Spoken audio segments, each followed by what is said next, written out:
apa kabar?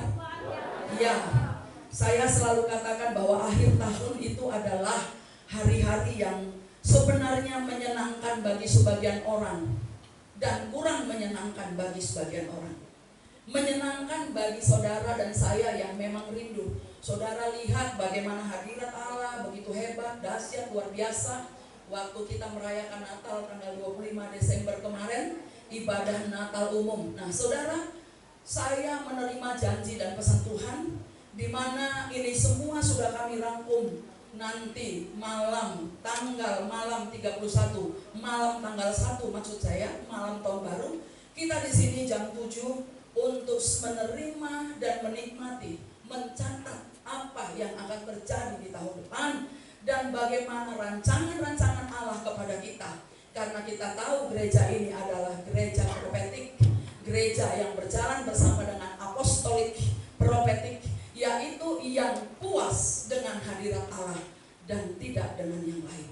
Bapak Ibu Saudara, hari ini saya akan menyambung kembali khotbah Bapak di tanggal 25 kemarin, dan atas seizin beliau saya dikatakan harus diteruskan bagaimana seorang perempuan yang terpilih yang sesuai dengan kehendak Tuhan. Dan sekarang ini juga Tuhan akan memilih gerejanya yang sesuai dengan kehendaknya untuk diangkatnya bersama-sama di awan-awan permai. Tidak semua gereja akan mengalami pengangkatan. Hanya gereja yang dewasa dan siap dan sudah terbentuk dan sudah menghasilkan buah yang sepadan bersama-sama dengan Tuhan. Bapak Ibu Saudara, ada banyak ramalan-ramalan yang terjadi di tahun depan. Bahkan saya sudah dengar baik-baik, sudah catat dan apa yang Tuhan katakan di beberapa ramalan-ramalan ini. Tetapi ini adalah ramalan orang fasik, dan saya percaya apa yang tidak baik yang datang dari setan itu kita dapat gagalkan dan patahkan apabila kita sungguh-sungguh berdoa dan kita percaya bahwa tidak ada Allah lain selain daripada Tuhan Yesus yang sanggup memberikan yang terbaik bagi umat manusia. Bapak Ibu Saudara, kemarin hari Sabtu waktu pendoa keliling itu pagi-pagi berdoa memberkati kota ini, ada satu perkataan yang saya tangkap bahwa Tuhan memilih orang-orang tertentu yang ada tinggal di kota ini untuk dijadikan rekan kerja, untuk dijadikan orang-orang yang akan dibawanya menjadi telayan bagi kita bersama-sama. Dan saya percaya hari ini matahari yang cerah kita nikmati ini adalah kegenapan janji Allah. Amin, saudara. Enggak gampang di musim hujan kita dapat matahari dan langit biru. Saudara, buat saya langit biru itu sesuatu banget. Karena setiap kali saya doa minta tanda, saya selalu minta langit biru. Langit biru, langit yang bersih, langit yang tanpa noda, adalah bukti daripada semua doa-doa kita dijawab sama Tuhan.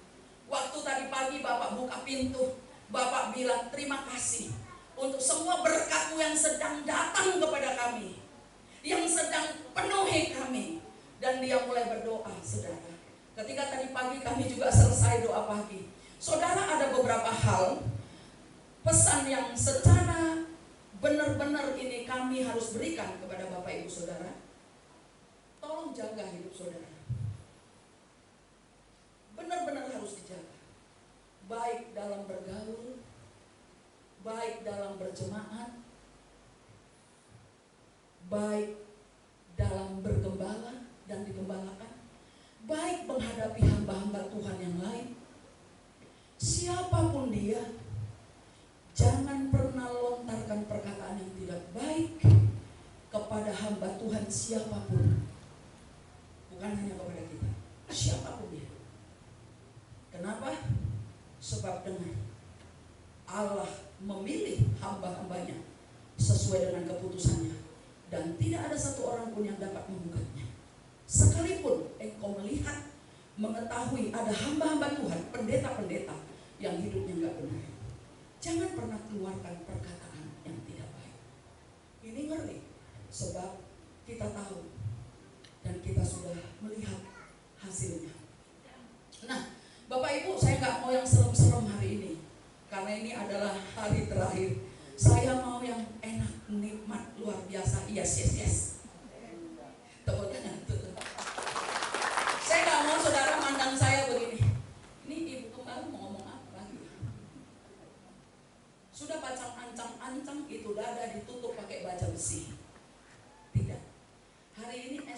So sweet.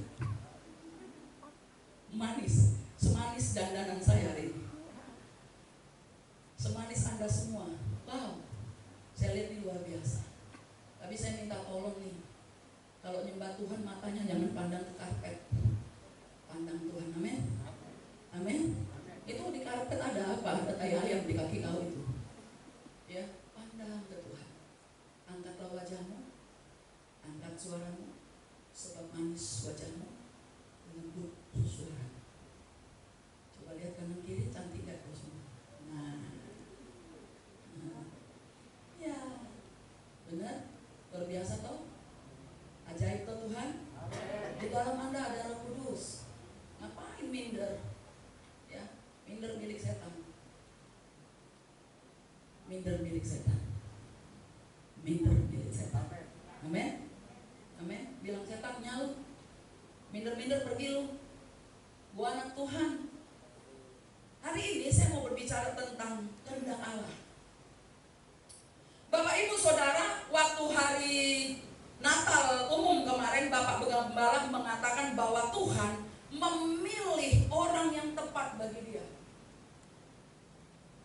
Di dalam Lukas 1 ayat 28 sampai 35. Alkitab kita berkata memberitahukan tentang bagaimana kelahiran Yesus. Ini Alkitab memaksa kita untuk mengetahui dengan jelas bagaimana Tuhan akan mengirim anaknya ke bumi ini dan siapa orang yang akan dipakai, rahim siapa yang akan dipinjam. Bapak Ibu Saudara, malaikat ini datang ke rumahnya Maria, demikian firman Tuhan. Ketika malaikat itu masuk ke rumah Maria, ia berkata, salam, hai engkau yang dikaruniai, Tuhan menyertai engkau.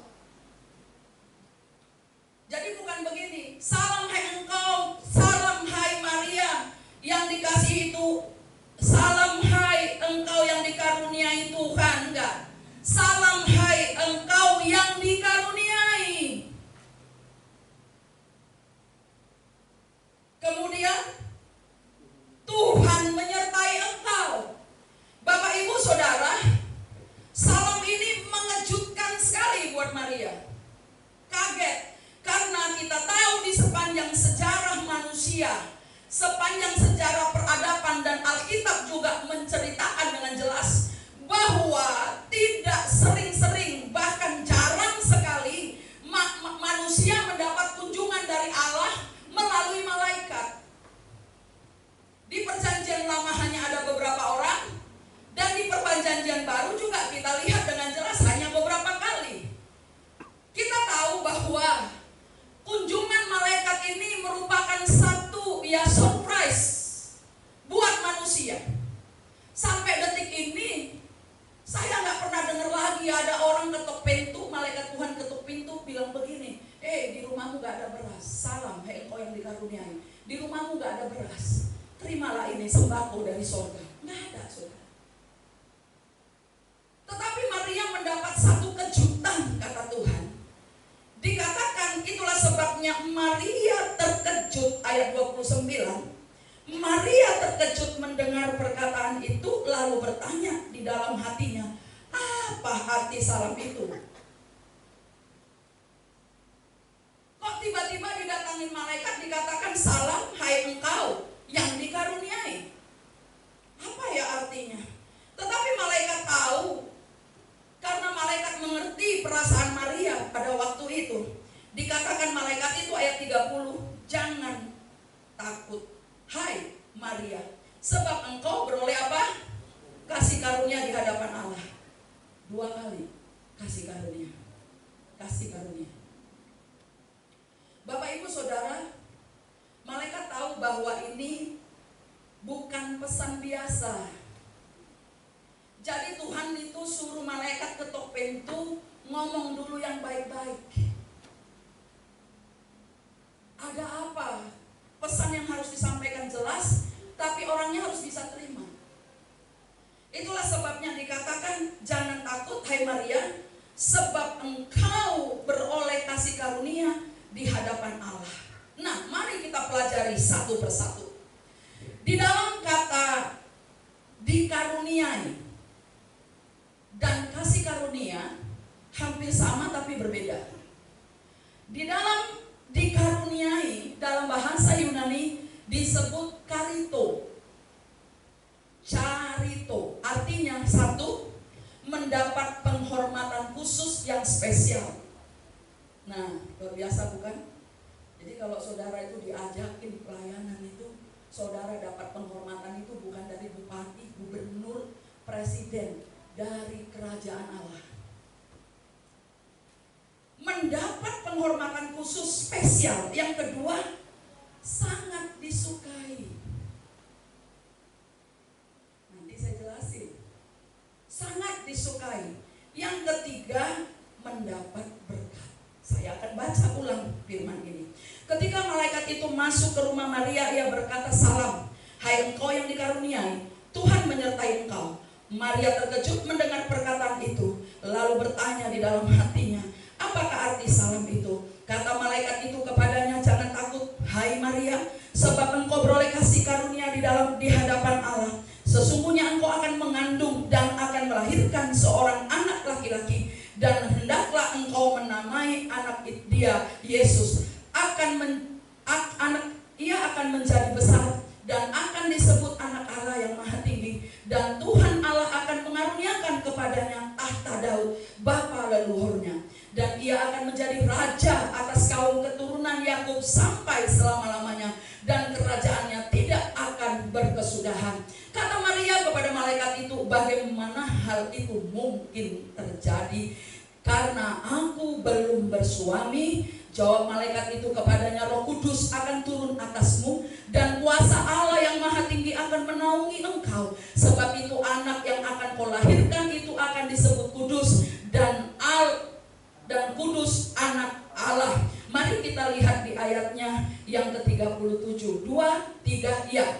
"Sebab bagi Allah tidak ada yang mustahil." Maka kata Maria, "Sesungguhnya aku ini adalah hamba Tuhan, jadilah padaku menurut perkataanmu itu." Lalu malaikat itu meninggalkan dia. Bapak ibu saudara, waktu Tuhan melawat Maria dengan mengutus seorang malaikat kepada dia, yang pertama-tama dikatakan, "Engkau adalah orang yang dikaruniai, engkau adalah orang yang sangat spesial, disukai, dan engkau akan mendapatkan berkat." Sebelum Tuhan memakai seseorang untuk melakukan kehendak-Nya, Tuhan mengajak orang itu untuk berpikir benar. Bapak ibu saudara, sebelum Tuhan panggil saya pada tahun 1998, waktu Tuhan panggil saya full time untuk melayani Dia beberapa kali melalui nubuat hamba-hamba Tuhan, dan saya disuruh uji, artinya saya diajak untuk berpikir benar sesuai dengan kehendak-Nya Tuhan.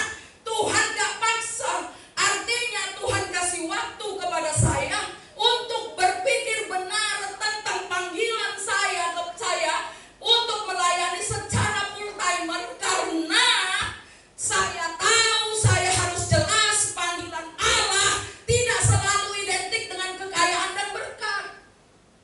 Saya harus tinggalkan pekerjaan, saya punya gaji harus saya tinggalkan, dan apa-apa saja di depan yang akan mungkin terjadi menjadi kesulitan, saya harus tahu, saya harus paham. Itulah sebabnya saya diberi waktu, sebab dikatakan kamu gak dapat gaji.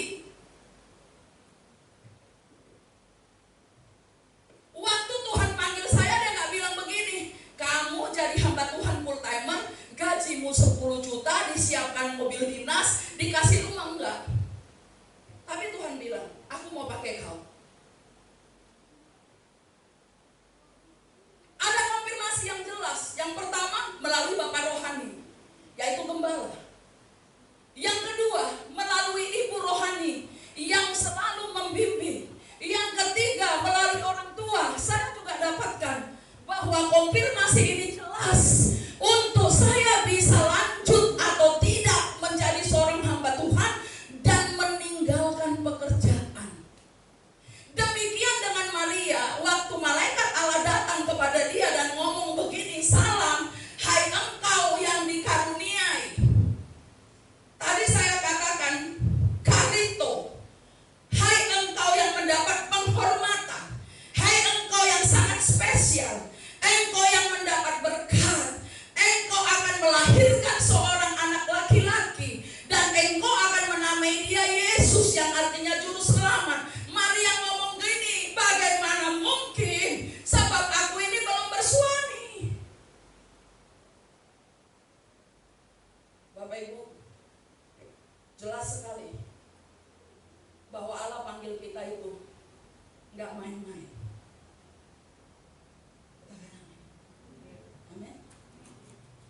Kalau Anda dipanggil jadi maling, jadi pencuri, pedagang narkoba, resikonya juga tetap ada. Jadi kira-kira begini, waktu Maria mendengar ini supaya nggak syok, dia akan jelasin dulu. Maria harus tahu waktu dibilang suruh hamil. Makanya Maria tanya, bagaimana hal itu terjadi? Aku belum bersuami. Artinya begini, apa yang terjadi buat Maria adalah satu kehormatan. Maria diterima dan disukai Tuhan, maka Maria memperoleh berkat. Nah, perhatikan. Bagi kebanyakan orang dan masih sampai saat ini manusia selalu berpikir, berkat itu selalu berbicara itu sukacita. Berkat itu berbicara kok banyak uang. Berkat itu berbicara banyak punya rumah. Itu pasti orang yang diberkati, walaupun maling. Betul? Wah, ada diberkati banget tuh. Dia punya rumah 5, mobilnya keren, uangnya banyak, ya, semua orang ditaburin, contoh ya. Itu mungkin bagi orang. Ketika seseorang melihat orang lain kelimpahan, punya rumah, punya ini, punya itu, orang nggak pernah mikir kan itu dari mana, pokoknya dia punya, betul? Tapi Tuhan berpikir, Tuhan penting bagi dia, makanya dia bilang persiapkan diri dulu, mau jadi hamba Tuhan harus siap. Sebab berkat bukan saja hal-hal yang sifatnya uang, bahagia, tertawa, bukan itu saudara. Jadi Alkitab ini selalu mendorong dirinya sendiri. Ya, perhatikan. Alkitab ini selalu mendorong dirinya untuk menjelaskan kepada kita. Dia sedang menjelaskan sungguh-sungguh melalui ayat ini bahwa berkat yang dimaksud kepada Maria ini bukanlah uang.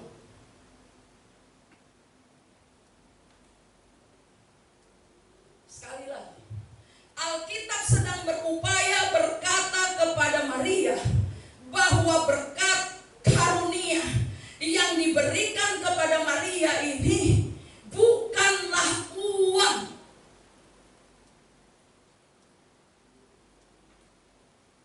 Bisa paham? Bisa paham? Bisa paham? Makanya memang gak enak ikut Tuhan bagi sebagian orang. Tapi dia bilang begini, Allah sedang melepaskan sepenuhnya. Saudara bisa lihat di ayatnya yang ke-28 tadi, kemudian dikatakan di ayatnya yang ke-29, nanti kita lihat ayatnya yang ke-30, dia bilang jangan terkejut sebab Allah, Alkitab sedang berkata gini, Allah sedang melepaskan kasih sayangnya kepadamu karena engkau cakap untuk memperolehnya. Yaitu apa? Kalau tadi dikaruniai, sekarang cakap memperoleh apa? Kasih karunia yang disebut dalam bahasa Yunaninya charis. Amin. Charis artinya ada sesuatu pengaruh Allah yang dilepaskan melalui pikirannya Maria, pikirannya kita, bahwa di balik penderitaan yang engkau terima ada kepuasan dan kebahagiaan tersendiri. Haleluya. Ini. Makanya Maria, oh di sini ada Maria. Maria itu artinya yang disukai. Jadi Tuhan gak pernah panggil orang yang gak disukai. Sebab kalau Tuhan pakai orang yang gak disukai, pasti jadi masalah. Katakan amin. Katakan amin. Tuhan selalu pakai dan panggil orang-orang yang disukai, yang cocok. Makanya kan Daud cocok kan sama Tuhan. Saul gak cocok. Diurapi, iya. Dipanggil, iya. Diingini, iya. Tapi gak cocok. Kenapa? Karena dia gak pernah mau nyocokin diri. Dia maksa Tuhan yang nyocokin diri kepada dia. Kita sering kali jadi jemaat maksa-maksa Tuhan supaya cocok sama kita. Sekarang saya harus balik, saya harus ajarkan yang benar. Kita lah yang harus nyocokkan diri sama Tuhan. Katakan amin. Jadi bukan Tuhan yang nyocokin. Maria kan tadi ngomong, aku belum bersuami, dan itu berat. Berat sekali ini. Tapi dia harus dengar dulu penjelasan malaikat ini. Roh Kudus akan menolong kamu. Roh Kudus akan membantu kamu. Engkau akan melahirkan, mengandung dan melahirkan. Ditolonginya kamu, dengar baik. Tidak ada satu visi pun yang diberikan Tuhan kepada saudara dan saya tanpa provisi. Bisa mengerti? Bisa mengerti? Bisa mengerti? Jadi bagi saudara-saudara yang suka berdoa ini penting.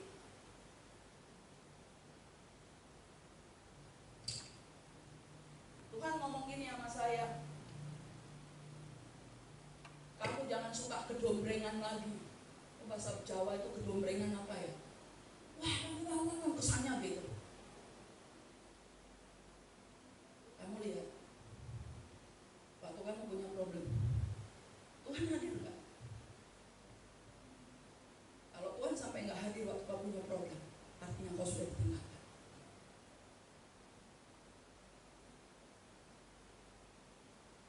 Bapak Ibu Saudara, Tuhan cari orang yang tipenya setia.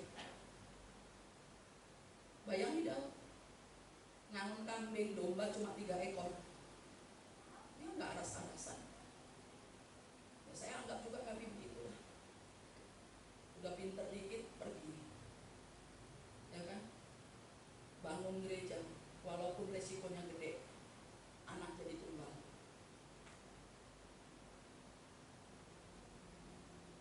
Bapak Ibu, aku tadi udah janji mau yang manis-manis ya, tapi kok ini keluar lagi. Tepuk tangan dulu. Alkitab sedang mendorong kita untuk memahami. Kata paham artinya mengerti sepenuhnya. Kenyang akan paham itu, mengerti sepaham-pahamnya melalui pikiran dan perasaan perbuatan kita bahwa penderitaan juga adalah karis. Kasih karunia yang dia curahkan, dia limpahkan kepada setiap kita. Alkitab dengan jelas mengajar. Filipi pasal 1 ayat 29. Mari lihat dulu Filipi pasal 1 ayat 29. Amaelang jangan catat dulu, coba baca. Dia berkata bahwa penderitaan itu dikaruniakan. Filipi pasal 1 29. Demikian firman Tuhan, sebab kepada kamu dikaruniakan bukan saja untuk percaya kepada Kristus, melainkan juga untuk menderita untuk Dia. Perhatikan, 2 kali untuk. Sebab kepada kamu dikaruniakan bukan saja percaya kepada Kristus, melainkan juga untuk menderita untuk Dia. Ada satu di sini pernyataan yang ajaib, untuk menderita untuk Dia, bukan menderita untuk kita. Kalau kita melayani, memberikan yang terbaik, sudah lakukan segalanya, tetapi atas seizin Tuhan engkau diizinkan untuk mengalami penderitaan aniaya, dikatakan ini dikaruniakan. Bapak Ibu, percaya dan diselamatkan adalah kasih karunia. Katakan amin. Kalau nggak ada kasih karunia, kita nggak mungkin selamat. Tetapi menderita bagi Kristus juga adalah kasih karunia. Haleluya. Amin. Miskin karena melayani, miskin karena nggak berani korupsi, takut sama Tuhan. Sabar tinggal di gubuk, dianiaya karena takut sama Tuhan. Anda menderita bagi Dia karena Dia. Kalau aku nggak takut Tuhan, bisa. Semua kita kalau nggak takut Tuhan bisa. Nggak semiskin ini kita. Sulit bagi kita beli olayama ini. Coba bagi orang-orang yang baru 2 bulan, 3 bulan punya jabatan ini nanti, tiba-tiba bisa beli segalanya, Gunung Stoli bisa dibeli. Nggak sulit.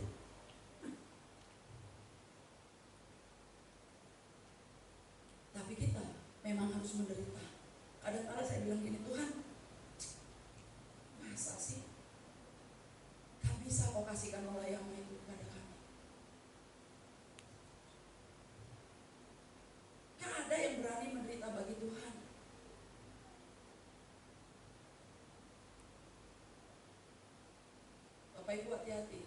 Kesentuhan salah satunya nanti malam baru saya kasih.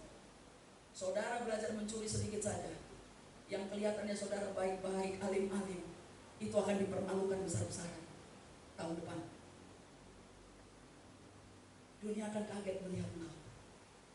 Makanya rajin ke gereja, rajin ikut doa pertemuan doa, supaya dapat kesembuhan. Kita lihat alim, tiba-tiba ternyata dia konsumsi narkoba. Tuhan tunjukin, bakal meledak nih Gunung Stoli juga. Bapak Ibu Saudara, jangan terkecoh dengan orang yang pintar bahasa roh. Tenang, menyembunyikan segala sesuatu. Tahun depan dia doalah. Jadi jangan kejar uang, jangan inginkan menjadi kaya. Tapi satu-satunya pesan Tuhan untuk kita hari ini yang saya bocorkan adalah inginkanlah berkenan kepada Dia. Katakan amin. Bapak Ibu Saudara, tadi pagi saya dapat bocoran waktu doa pagi. Untuk datang ke gereja ini kan kita ini semua pakai masker nih kan. Tapi coba kalau ketemu laki-laki di jalan, maskernya dibuka, biar kelihatan seksi. Tadi pagi itu ada yang ngomong, saya lewat Bu, sudah ada kafe berjalan, perempuan ramai sekali. Iya.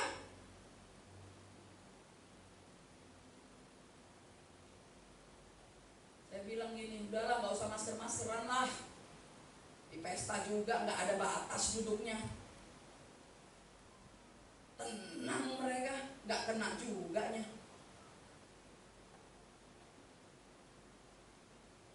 Makanya saya itu Januari akan mengajar tentang pentingnya remaja-remaja tahu akan dosa melakukan hubungan seks sebelum menikah. Apa yang terjadi? Saya udah ajarkan di rumah kepada 3 anak perempuan saya yang tinggal di rumah. Kondisinya itu seperti ini tuh. Begitu anak perempuan, ini lari dulu sedikit dari tema, itu alami sedikit saja dosa seks termasuk pornografi, 3/4 hatimu itu udah dibawa sama Lucifer. Begitu engkau jatuh cinta menginginkan sesuatu hanya karena engkau lihat sesuatu pornografi, hatimu itu 3/4 udah dibawa sama Lucifer. Itulah sebabnya engkau gak bisa connect dengan Tuhan, dengan nasihat orang tua, dengan apapun. Lihat Maria dipanggil dalam keadaan kudus. Yang punya anak-anak remaja ini hati-hati, banyak doa. Karena bisa saja mereka sepertinya tenang di kamar, memang gak pergi keluyuran, gak hamil di luar nikah, tapi melakukan dosa di dalam kamar. Perlu adanya satu rasa takut, hormat dan kagum kepada Tuhan, supaya kita betul-betul mengerti bahwa keluarga ini dikasih Tuhan atau tidak. Bapak Ibu, saya tergerak. Mengapa? Karena saya pernah diajarkan. Sebenarnya saya pun memang sudah salah, tetapi setiap kali anak muda, remaja dikumpulkan untuk ikut ibadah, nggak pernah mau. Tapi kali ini saya harus mau layani, meskipun 2 atau 3 orang. Seperti Daud, saya harus layani. Mengapa? Saya nggak mau remaja-remaja di kota Gunung Stoli jadi milik setan. Bapak Ibu Saudara, hati-hati. Kalau anak muda nggak suka nyembah, kalau udah nggak bisa doa, roh jahat sudah nemplok di dalam dia. Mari kita lanjut. Maria ngomong begini, aku nggak mungkin bisa lakukan ini karena aku belum bersuami. Maria tahu resikonya besar. Bapak Ibu Saudara, pada zamannya Maria hidup ketika malaikat ini ketok rumahnya, itu ada satu budaya sosial yang terjadi di zaman Maria itu adalah apabila ada didapati seorang perempuan mengandung tanpa melakukan pernikahan yang sah,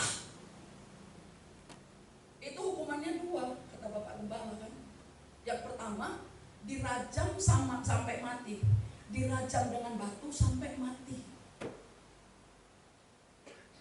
Hukuman yang kedua adalah dimasukkan ke dalam sumur,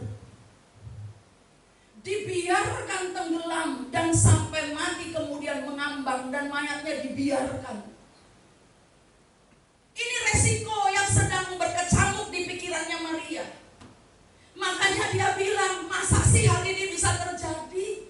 Sulit banget, berat banget. Tapi karena malaikat sudah berbicara kepada dia, meluruskan pikiran Maria selaras dengan pikiran Tuhan, maka Maria ini betul-betul menyadari konsekuensinya seperti apa secara sosial di negerinya itu, di kampung halamannya itu.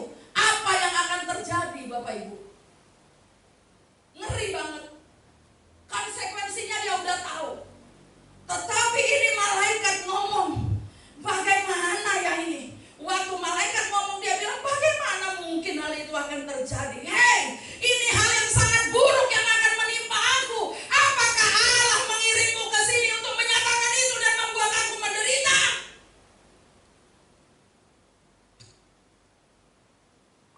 Memang Tuhan panggil kita itu untuk menderita. Saudara dipanggil masuk menara doa itu memang menderita 2 jam. Tapi ketika engkau mau menderita 2 jam, engkau bahagia 20 tahun. Gak ada yang amin kan? Bilang gini, mana dalam, ayah mana dalam. Betul? Betul? Gak usah jauh-jauh. Saudara ini sebenarnya ikut budaya Alkitab atau budayamu. Tadi pagi saya tegur seseorang di Facebook. Orang Batak itu begini. Nanti gak ada yang terjemahin, saya terjemahin. Waktu dia bilang sama anaknya gini kan, lihat anaknya cakep. Dapuangan tondi-tondiku. Oswald nih kan berdiri nih kan. Mamanya bilang ini tondi-tondiku, anakku ganteng tondi-tondiku. Itu budaya masyarakat adat Batak. Saya bilang begini, loh kamu pelayan Tuhan, kok masih pakai tondi-tondimu anakmu sih? Bukankah tondi-tondi kita Roh Kudus dan Tuhan? Dia jawab, ya Ibu Gembala sorry. Tapi dia gak tenang. Dia tetap harus lakukan apa dia bilang. Bukankah di budaya Batak ada upasa? Upasa itu seperti perumpamaan saja, bahwa dia itu tondi-tondiku itu artinya darah dan daging. Aku orang Batak. Tapi kalau kau katakan urat niateateku, buah hatiku, ya itu benar. Itu benar-benar cocok secara Alkitab maupun secara budaya. Apa itu? Artinya darah dagingku. Tetapi tondi itu roh. Jadi ini seringkali kita lakukan. Kita memang nyembah Tuhan, tapi juga nyembah setan. Budaya dunia kita memasukkan rasanya Alkitabiah. Dengar baik. Ada juga orang bilang begini, ono bene egu, ni omasi egu, kesayanganku. Kalau aku lewat ketemu kamu, kamu selalu tersenyum. Ternyata kamu sekarang sudah mati. Tuhan lebih sayang sama kamu daripada kami sayang kepadamu. Kau akan dipakai sebagai pendoanya di sana. Siapa yang bilang? Sudah baca Alkitab Kejadian sampai Wahyu, nggak ada orang yang sudah mati kalau mati jadi pendoa. Tapi kita sering kan pakai istilah itu. Betul? Betul? Jadi pendoa kau di sini. Di sini aja nggak pernah berdoa. Tiba-tiba di surga pandai berdoa. Kau di sini nggak pandai ngangkat tangan, di sana bisa nyembah Tuhan? Nggak mungkin. Saya marah ini. Nggak manis lagi nih. Oswald ketawa dia. Dia bilang mama stoma kalau udah marah. Tapi dia bilang madu mendro apalagi kalau lebih dulu. Bapak Ibu Saudara dengar. Masa sih orang yang mabok nggak pernah doa di sorga jadi pendoa? Saya aja dari pendoa di bumi, masuk sorga nggak jadi pendoa lagi. Sudah menikmati kasih karunia Allah. Katakan amin. Makanya baca Alkitab yang benar dong.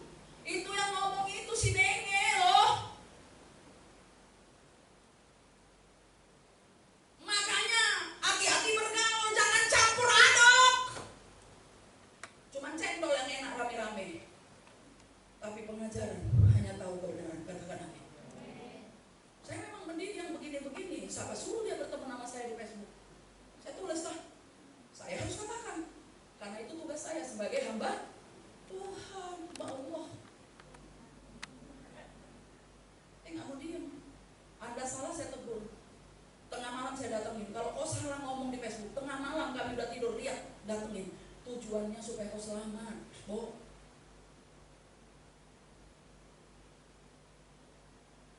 Amin. Amin. Yuk tepuk tangan. Tetapi waktu Maria berontak ngomong, hei, ini sangat buruk banget ini. Bagaimana hal ini terjadi? Ayat 37 Tuhan ngomong melalui mulut malaikat ini bilang gini, hei Maria, engkau orang Israel sejati, engkau tahu sejarah, engkau sudah mengerti dengan jelas, dengan benar bahwa bagi Tuhan tidak ada yang mustahil. Tepuk tangan. Tidak ada yang mustahil. Disitulah Maria menyadari dan dia kaget, benar selama ini ada mujizat, laut merah dibelah, segala sesuatu Tuhan tunjukkan, dan malaikat itu sedang pilih saya kok. Kata mustahil dalam bahasa Yunani artinya disebut adinateo. Adinateo itu artinya begini, mustahil itu bilang begini, lemah. Jadi adinateo itu lemah. Jadi malaikat bilang begini, bagi Tuhan gak ada yang lemah. Nothing is impossible. Lemah. Kemudian apa? Tidak punya kekuatan. Itu adinateo. Jadi kalau ada orang lemah, nah itu baru dia. Hei, namamu adinateo. Lemah, buka mata susah, senyum berat, itu adinateo. Ya. Mau gembiranya kayak apa? Undang pelawak nomor 1 di dunia, paling ketawanya gitu. Adinateo.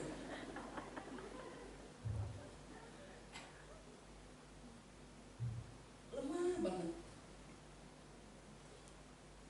Dia bilang, bagi Tuhan gak ada yang lemah, gak ada yang sukar. Artinya Allah itu berkuasa.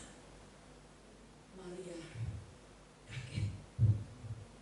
Dan Tuhan ngomong begini, Mary, Tuhan bukan pribadi yang lemah. Kau harus tahu itu. Bapak Ibu Saudara, Alkitab menguatkan kita dengan perkataan jangan takut. Nah, memasuki tahun baru, banyak sekali ini perkataan diberikan oleh hamba-hamba Tuhan. Di mana saja saya lihat, jangan takut, jangan takut, jangan takut. Dan ini memang Alkitabiah. Tuhan mengatakan kepada Maria, jangan takut, sebab bagi Allah tidak ada yang mustahil. Jangan takut miskin. Allah sanggup mengubah miskin jadi kaya. Allah sanggup mengubah untuk jadi berkat. Tadi pagi kami diberkati dengan satu perkataan hamba Tuhan yang bilang begini, kalau kamu mau diberkati, pilihanmu harus tepat. Benar, Ulangan pasal 30 ayat 19. Dia bilang, kamu pilih hari ini kehidupan. Apa itu kehidupan? Dengan takut akan Tuhan, hormati Dia, maka engkau akan lanjut. Lanjutkan perjalananmu.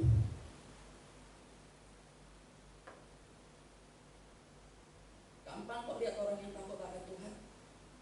Pada akhirnya dia gini.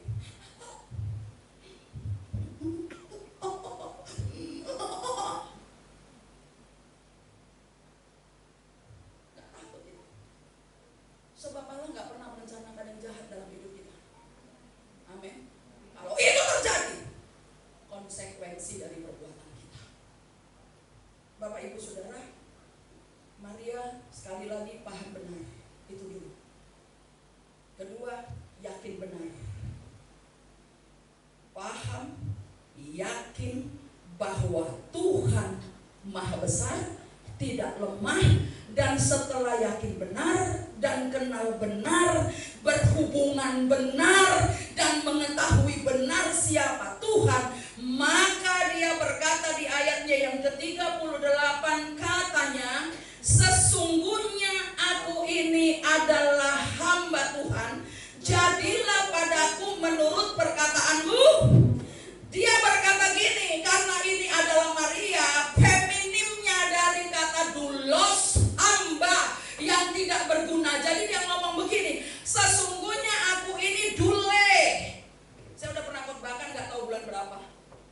Tapi di Alkitab saya sudah tempel. Artinya itu, sesungguhnya saya ini dule. Dule itu feminim dari kata dulos, yang artinya begini: saya percaya penuh, tidak ragu bahwa Allah sanggup melakukan kehendaknya. Itu dule. Saya budak perempuan yang tidak punya alasan untuk menolak. Saya budak perempuan, saya hamba, saya dulos. Kalau Anda laki-laki, tidak akan membantah sedikit pun tentang itu. Tidak akan membantah bahwa Allah sanggup benar melakukan hal yang tersulit seperti apapun menurut saya. Amin. Itulah sebabnya pelayanan kesukuan dalam terjadi besar-besaran sulit. Hamba Tuhan gak punya bekal, tetap pergi karena dia percaya Allah sanggup. Katakan amin. Allah kita sanggup. Tiada yang mustahil bagi orang yang percaya kepada Dia. Tiada yang mustahil dan tiada yang sukar. Dengar gini, waktu saudara nyanyi, waktu saudara memuji, memperkatakan setiap bait daripada lirik lagu, saudara nikmati. Makanya kalau penyanyi lagi putus cinta itu, liriknya dipahami betul, dia nangis, yang nonton bisa nangis, betul? Coba kalau dia lagi gagal, dia nyanyi, betapa sedihnya hatiku, sedih sekali hatiku, mesti gila.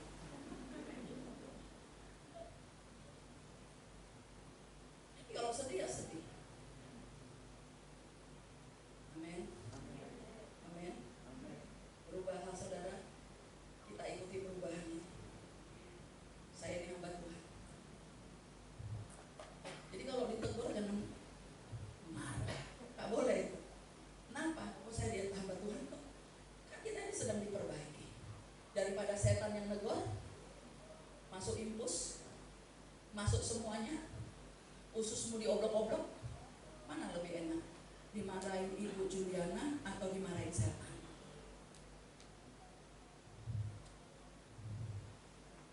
Ditegur, naik dong, musiknya baik dong, nyanyinya yang bagus dong, supaya bagus. Karena nggak ada pemenang Indonesian Idol nyanyinya pales. Itu Indonesian Idol dari kampung kami, Leluwa. Pales-pales nggak apa-apa, mungkin, tetapi kita harus jadi yang terbaik, katakan amin. Para pemuji harus jadi yang terbaik, katakan amin. Bukan hanya muji di sini baiknya, di rumah pun jadi pemuji. Pemuji nggak akan bangun jam 11 pagi siang. Kalau jam 11 siang itu pasti sakit. Makanya pemuji nggak boleh sakit. Tuhan nggak pakai orang sakit. Haleluya. Senyum dong. Tuhan baik, katakan amin. Bapak Ibu, yang kedua Efesus 2 ayat 10. Ini dule. Efesus 2 ayatnya yang 10. Sudah dapat? Demikian firman Tuhan. Karena 2-3 ya. Karena kita ini buatan Allah, diciptakan dalam Kristus Yesus untuk melakukan pekerjaan baik yang dipersiapkan Allah. Nah, dule yang kedua itu begini. Ya, saya dule. Sebab aku ini adalah ciptaan Allah. Aku tidak akan menolak hal itu, bahwa aku ini dibentuk oleh Allah, dibuat sendiri dan diciptakan sendiri oleh Allah, dimasukkan dan diselamatkan oleh karya Kristus untuk melakukan kehendak dan pekerjaan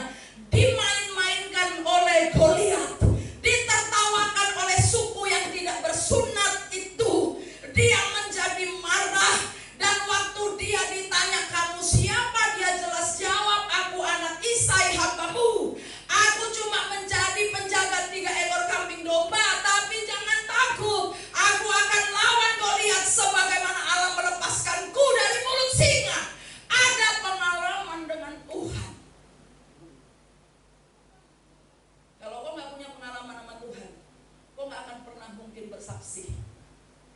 Tidak mungkin.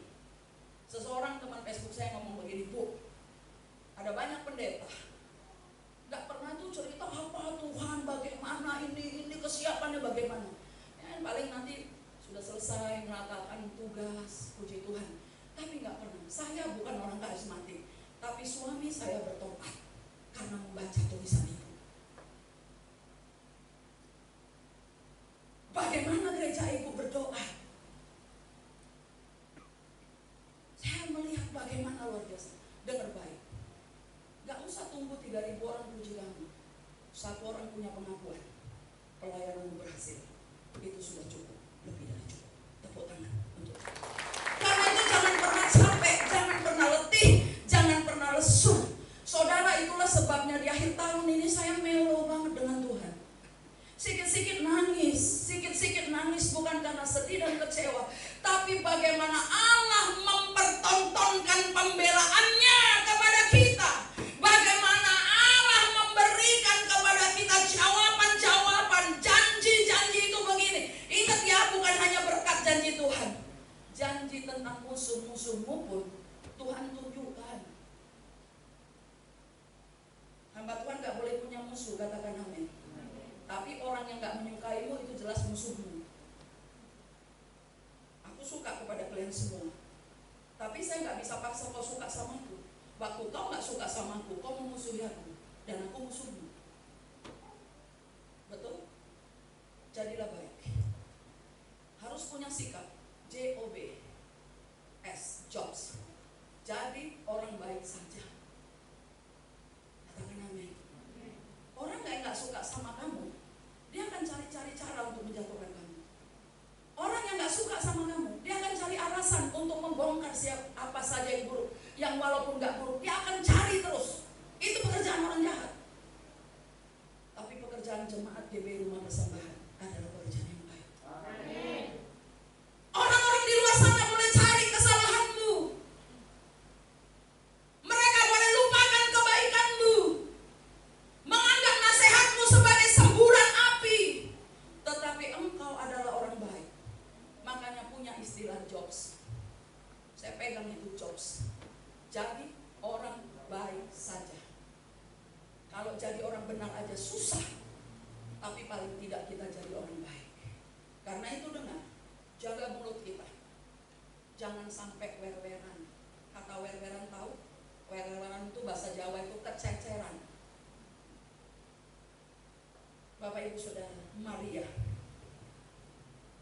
dengan semua yang dilakukan Tuhan, dia betul-betul menyadari bahwa dia tidak punya kekuatan. Kalau saya dipilih pada waktu itu, mungkin saya bilang gini, siapa sih aku ini Tuhan? Kok dipilih aku dari si bolong-bolong ini Tuhan? Baiknya engkau. Kalau Maria masih cantik saudara, orang Yahudi, cantik. Tapi kita yang gak ada apa-apanya ini dipilih Tuhan. Kita dipilih dan diputuskannya. Bapak Ibu Saudara, waktu Maria bertemu dengan sepupunya Elizabeth, waktu mereka saling mendengar kesaksian bahwa Elizabeth pun adalah sama juga mendapatkan pesan Tuhan. Ya saudara, dari siapa Elizabeth mendapatkan pesan Tuhan? Bahwa dia akan melahirkan seorang anak dari suaminya, yaitu Imam Zakaria. Masa nggak tahu sih, ini pelayan Tuhan pada gini.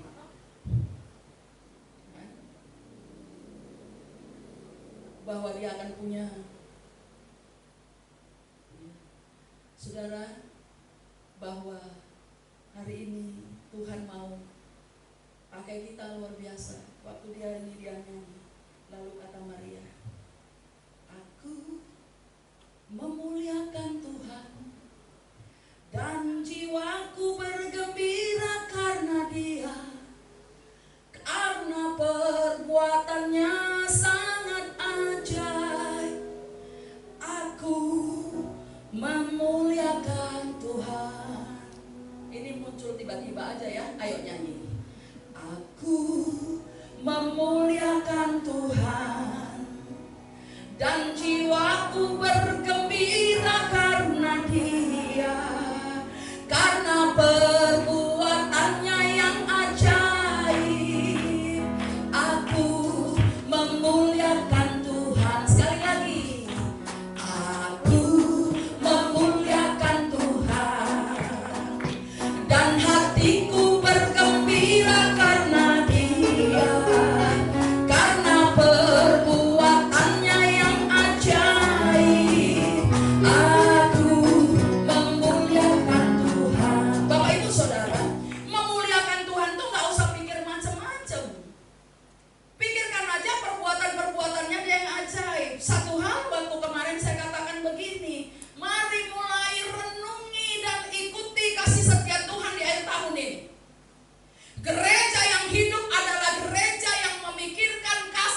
corona?